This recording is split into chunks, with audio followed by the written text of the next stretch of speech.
recording also. Bismillah ar-Rahman ar-Rahim, walhamdulillahi wassalatu wassalamu ala rasulillahi sallallahu alayhi wasallam. Amma ba'd. Today, inshallah, we are going to take our 8th lesson in the phonetic rules of Quranic recitation, Tajweed of Quran.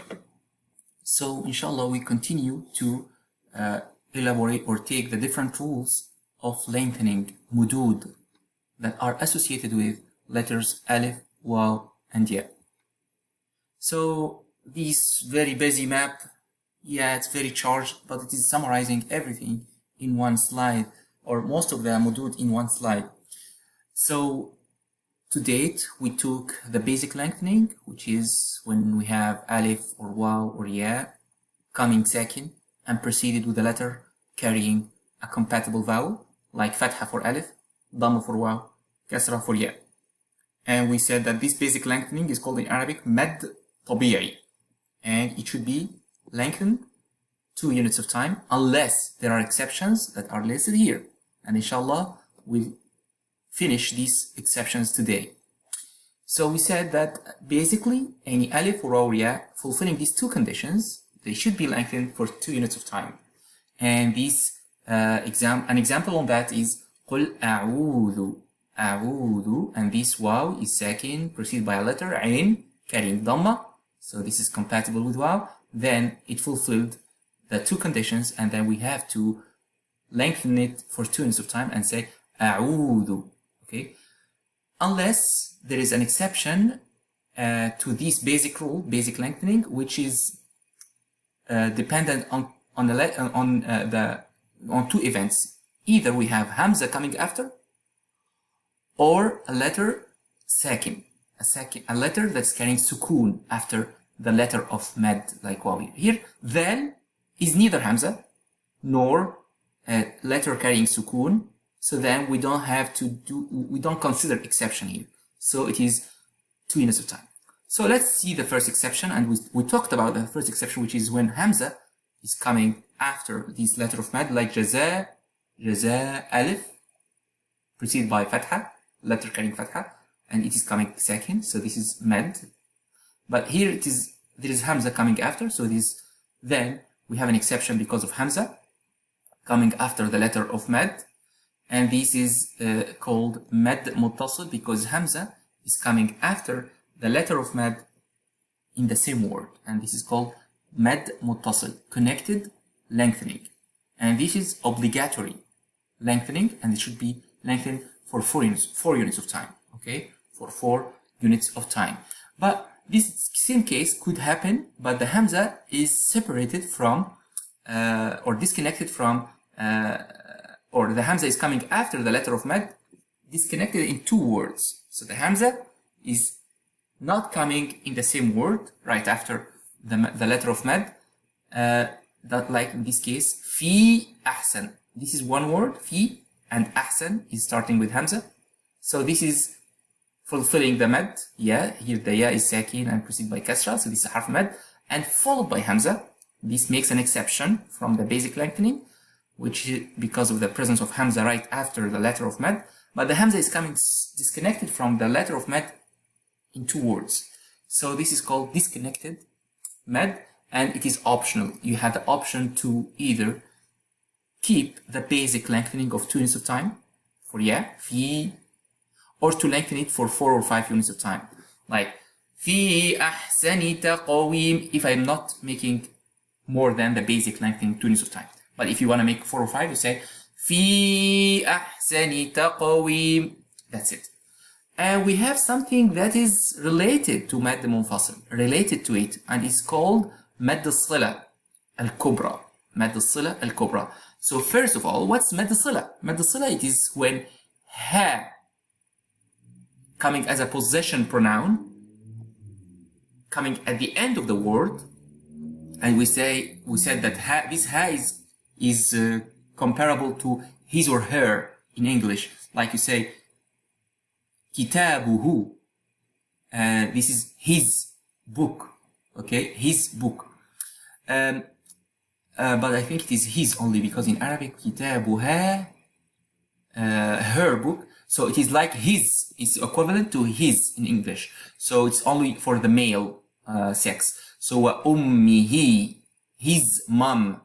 Okay, so here this ha is not an integral part of the word. It is just added as a suffix to entail possession pronoun. His mom. وأمه, his mom. Okay, so then this ha is coming vowel because it's carrying kasra, and it is preceded by a letter carrying a vowel like me, and followed by a letter having a vowel also like wa, ummihi wa. So if you have a ha, a possession pronoun ha, that is flanked between, coming at the end of one word, and is flanked between two letters, two voweled letters, then we have mad sila. And this mad sila is coming it's coming either maksur, this ha is coming either maksur, kasra, or dhamma, like wa ummihi or ma lahu. So it's only when it is having kasra or dhamma that we call it is mad sila. Other than that, fatha is not considered mad sila.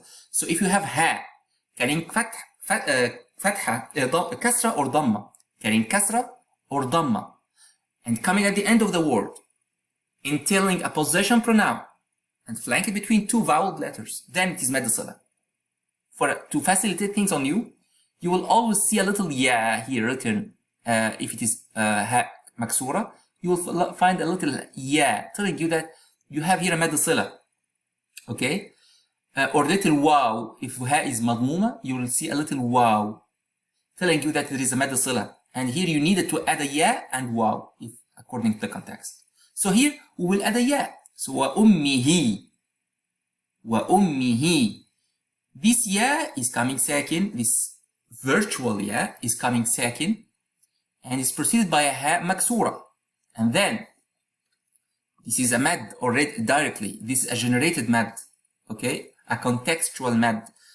Ya sakin preceded by a ha that is maksura, carrying kasra, because we said that when we have a ya, alif or waw coming sakin, not unvowel, and preceded by a letter carrying a compatible vowel, then we generate directly a mad, a letter of mad, lengthening letter.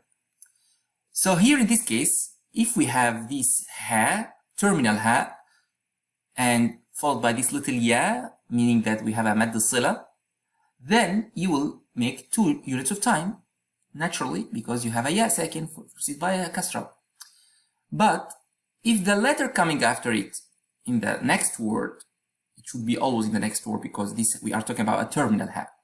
So if the letter coming after it is voweled, is a normal letter other than hamza, voweled letter other than hamza, then it is mad sila sughra, minimal connection. I don't find the exact English translation to it, because it is mad sila and mad muttasil. They are very related to each other in Arabic, but we can say liaison or linking mad. Okay, so this is a linking mad, mad sila, linking mad.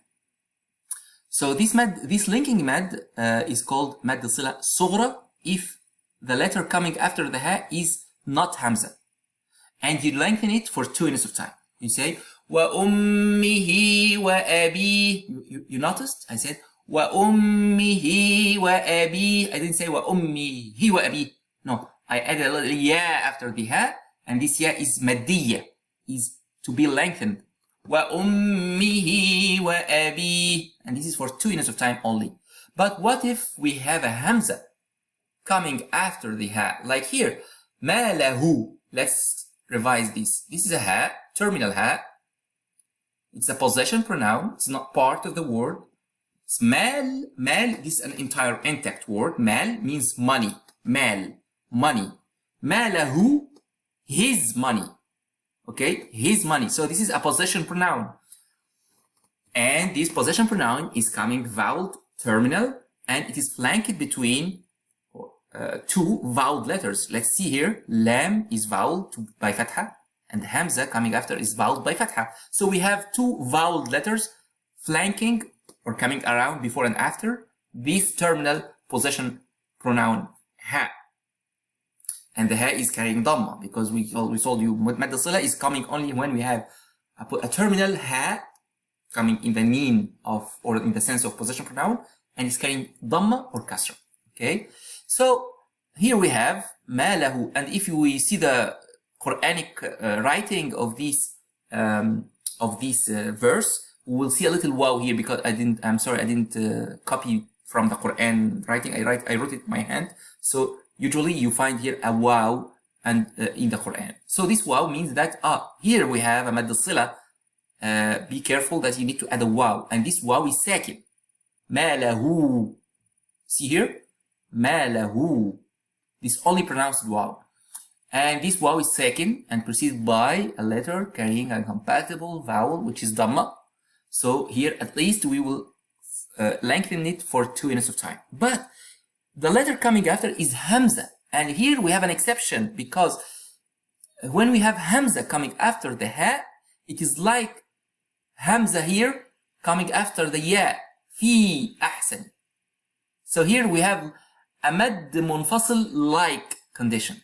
A mad munfasil like, a disconnected lengthening like, or a disconnected like lengthening, which is will be subjected to the same lengthening rules. So here you have either to make it 2 units of time or 4 or 5 units of time. So you can say يحسب أن ماله أخلده. This is 2 units of time. If you wanna make it 4 or 5, you say يحسب أن ماله أخلده.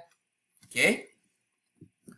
So this is very simple. Ha, terminal ha, voweled with Dhamma or Kasra, preceded and followed by 2 letters that are voweled. Then it is mad sila directly. And it is either 2 units of time if there is no Hamza after it, or 2 or 4, 5 units of time if there is Hamza after it. Okay? So this is what we took so far in the Mudud. Now, the remaining rules are very simple, inshallah. So now after we talked about exceptions from Mad Tabi'i due to Hamza or caused by Hamza, now in 3 and 4, we will take the exception from Mad Tabi'i or basic lengthening, but due to Sukun, not Hamza. Okay? Let's see here how Sukun can come after a letter of Mad. Let's see here. Let's see this simple example. Al-ana. You remember when Fir'aun, the dictator, the kafir who tried to kill Musa alayhi salam, and he ran after him when Musa, Allah has split the sea for him. So Musa and his people went across the river, the dry land of the split sea. So Pharaoh said, so you see how the river was split for me by arrogance.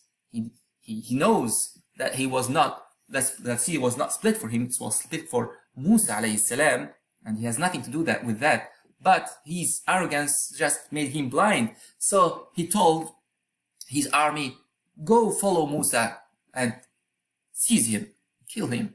So Musa alayhi salam crossed safely and came to the other border, came out of at the other border and his people. But when Pharaoh was in the middle of the dry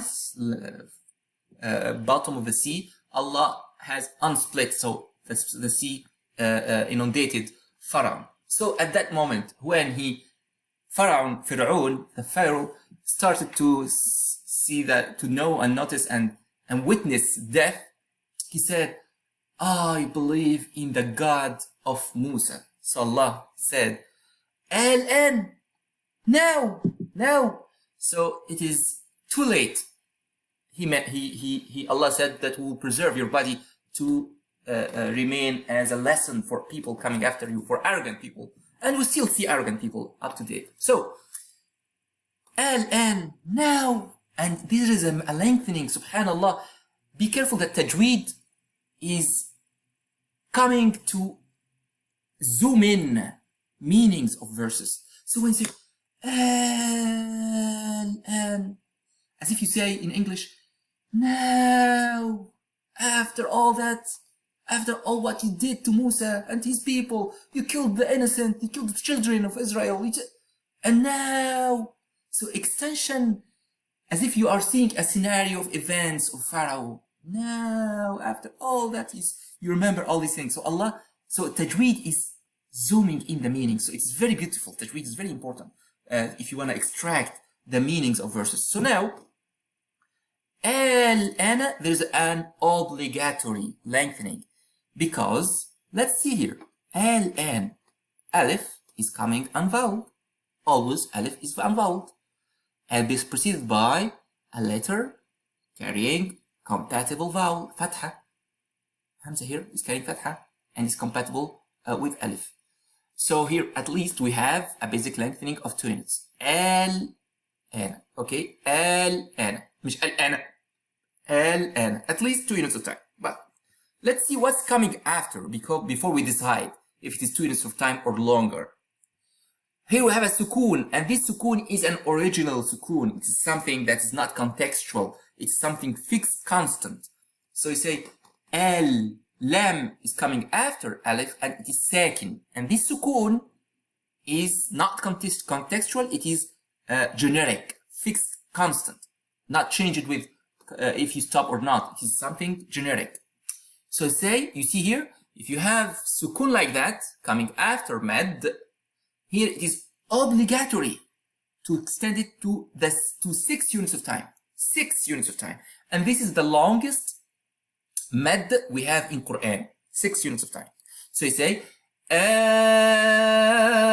الآن وقد عصيت قبل وكنت من المفسدين. You see? طيب. So this is sukoon. Clear sukoon, okay? Written sukoon. So it is very easy to decipher or detect it or know it that it is a mad. And this is called mad lazim. Lazim in Arabic means necessary, obligatory. So let's say it's an obligatory mad. Obligatory mad, okay?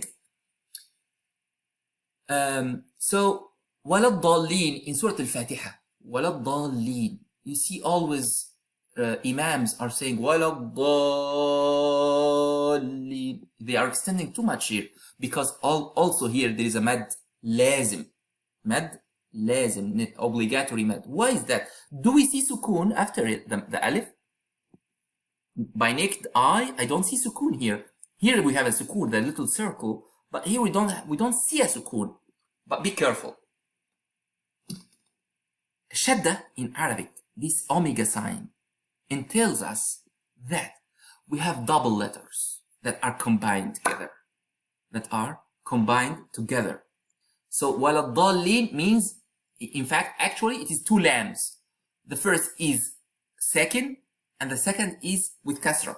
But to facilitate writings and Arabic, so they combine, if you have 2 letters of the same type, coming one coming after the other, and the first is unvoweled or sakin, and the other is carrying whatever accent, kasra, fatha, dhamma. So you combine them together into 1 letter, and you put shadda to remind people that these are 2 letters combined. So if we dissect these 2 lambs, we will draw the first with sukoon and the second with kasra. So as if we have wala dal, this is the first lamb, lin, this is the second lamb. So basically there is a lamb coming after the alif and it is carrying sukoon. There is a lamb here coming after the alif and it's carrying sukoon, followed by a lamb carrying kasra. So don't be cheated by the fact that there is no sukoon, because shadda entails or implies that you have a letter with sukoon first, followed by a letter with whatever accent, fatha, dhamma, kasra. So here, wala da, we have an alif, that's sakin, preceded by a letter carrying fatha, which is compatible with alif. So we have at least mad tabi'i here, basic lengthening So a letter of lengthening here. It's at least 2 units of time. So we check first before we decide the letter coming after. If it is sakin or hamza, we have an exception. So here we have shadda, means that we have sukoon, implying that we have a sukoon. So here it is also obligatory. So to facilitate the rule, to facilitate memorization, we say that if you find after the letter of mad a sukoon, a clear sukoon, frank sukoon, or a shadda, directly it is a mad lazim. Directly it is a mad lazim.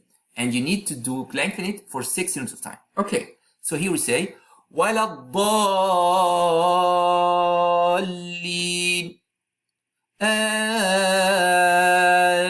الآن وقد عصيت قبل وكنت من المفسدين. Okay, now we know that we have some surahs that are starting with letters like قاف والقرآن المجيد. This is surah called Qaf, one letter of alphabets called Qaf. So this Qaf is one letter. You know also Alif Lam Mim in Surah Al-Baqarah. Alif Lam Mim. So these are dissected letters combined together. They are not a word. So we cannot say Alam. Alif Lam Mim. You cannot pronounce it as Alam. It is Alif Lam Mim. You pronounce the letters separately. So this is a miraculous verse that we don't understand, but there is a secret behind it. And so here, what shall we do in that case? So in Qaf, actually you pronounce it like that. Qaf, Qa, Alif, and Fa. So Qaf, this one letter, is pronounced like that. So we have an Alif, sakin, preceded by a letter carrying Fatha, okay, and followed by a letter carrying sukoon. And this sukoon is original, generic, is not contextual. For example, you cannot say Qaf wal Qur'an al-Majid if you want to make a connection between the two verses. Qafa wal Qur. You cannot say Qafa. You have to stop as Qaf. So this Fa is sakin, is unvoweled generically. It can never be changed according to context. Okay, so they are independent of context. So this is a generic sukoon. So then you here have letter sakin coming after the alif, which is a letter of mad, a letter of lengthening, because it's coming sakin, preceded by a letter carrying compatible vowel, fatha. So here you have also a mad lazim, obligatory, because we have fulfilled the condition of having sukoon coming after the letter of mad. So you say Qaf. This is 6 units of time. 6 units of time. Now, I want to see if we have time. Yes, we have still time. Now, there are subtypes of mad lazim, but I don't want you to trouble you in that, because at the end it is a mad lazim. But the namings are different. For example, if you have mad lazim coming in a letter like Qaf, this is called mad lazim harfi. If it is coming in a word like alif, al-ana, or dalli, it's called mad lazim kalimi. Harfi means letter, kalimi wordy.